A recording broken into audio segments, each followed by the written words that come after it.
sa kung ano lamang kaya ko.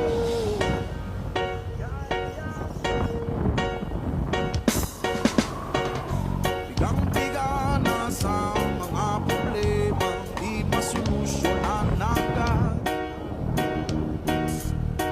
Parang wala nang bukas. Pwede bang umiwas?